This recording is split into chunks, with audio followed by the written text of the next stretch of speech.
1933 Germany. Hitler के सत्ता में आते ही शुरू हुआ एक ऐसा पलायन जिसने दुनिया की दिशा ही बदल दी। सैकड़ों वैज्ञानिक, एजुकेशनिस्ट और इंटेलेक्चुअल जर्मनी छोड़कर अमेरिका और यूरोप चले गए। इनमें से कई नोबेल पुरस्कार विजेता थे।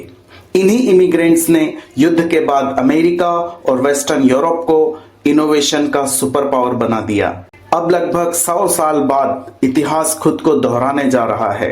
आइए देखते हैं अमेरिका में ब्रेन ड्रेन की शुरुआत। हाल ही में नेचर मैगजीन के एक सर्वे में चौंकाने वाली बात सामने आई। अमेरिका के 75% से ज्यादा वैज्ञानिक और शिक्षाविद अब देश छोड़ने का मन बना चुके हैं। इसके कई कारण हैं। एकेडमिक ऑटोनॉमी पर खतरा, यानी अमेरिकी सरकार यूनिवर्सिटीज के सिलेबस में हस्तक्षेप कर रही है। दूसरा कारण है पॉलिटिकल पोलराइजेशन। डोनाल्ड ट्रंप जैसे कई पॉलिटिशियंस इसका लगातार पोलराइजेशन कर रहे हैं। तीसरा कारण है रिडक्शन इन फंडिंग। अमेरिकी सरकार से मिलने वाली फंडिंग लगातार कम होती जा रही है, जिससे इन इंस्टीट्यूट्स को चलाने में काफी मुश्किल आ रही है। अगला कारण है बढ़ती इनसिक्योरिटी की भावना। वर्तमान अमेरिकी सरकार ने कई गवर्नमेंट एम्प्लॉइज को रिमूव कर दिया। इससे वैज्ञानिक समुदाय में यह संदेश गया कि उन्हें भी इसी तरह फायर किया जा सकता है। ब्रेन ड्रेन, जो कभी भारत जैसी इकोनॉमीज की वीकनेस मानी जाती थी, अब अमेरिका की चुनौती बन चुकी हैं। आइए देखते हैं 1933 और आज की समानताएं।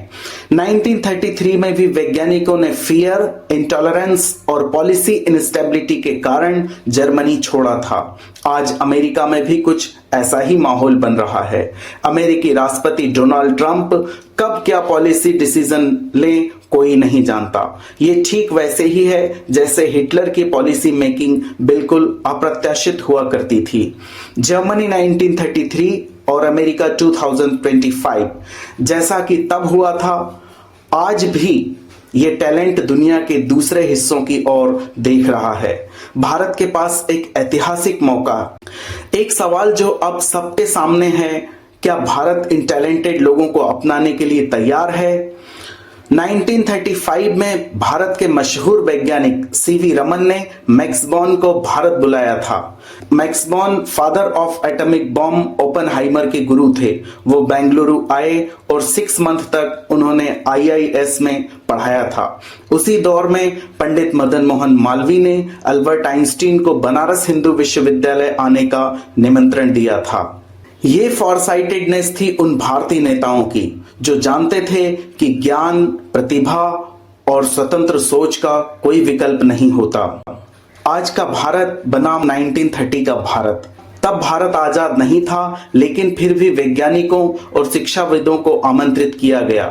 आज भारत एक विकसित होती अर्थव्यवस्था है। हमारे पास IITs, IIS, इसरो, DRDO और IIM हैं। पर क्या हम आज भी मैक्स बॉर्न जैसे टैलेंट को भारत लाने की कोशिश कर रहे हैं? सच यह है कि आज भी ब्यूरोक्रेसी, स्लो सिस्टम और सरकारी औपचारिकताएं हमारे संस्थानों में टैलेंट को रोकने का काम करती हैं। पर समाधान भी है। सरकार को स्पेशल गवर्नमेंट टास्क फोर्स बनाना चाहिए ताकि वैज्ञानिकों के लिए भारत को एक अट्रैक्टिव प्लेस बनाया जा सके। निजी विश्वविद्यालयों को इस क्षेत्र में पहल करनी चाहिए। वैज्ञानिकों की हायरिंग प्रोसेस को फास्ट और फ्लेक्सिबल बनाना होगा। वैज्ञानिकों को इनोवेशन के लिए फंडिंग और ऑटोनॉमी प्रदान की जानी चाहिए। फ्रांस के राष्ट्रपति इमैनुअल मैक्रों ने दुनिया भर के शिक्षाविदों को फ्रांस आने का न्योता दिया है। क्या भारत वैसा ही कदम उठा सकता है? आज की दुनिया बदल रही है। टैलेंट अब पासपोर्ट या सीमाओं में कैद नहीं है।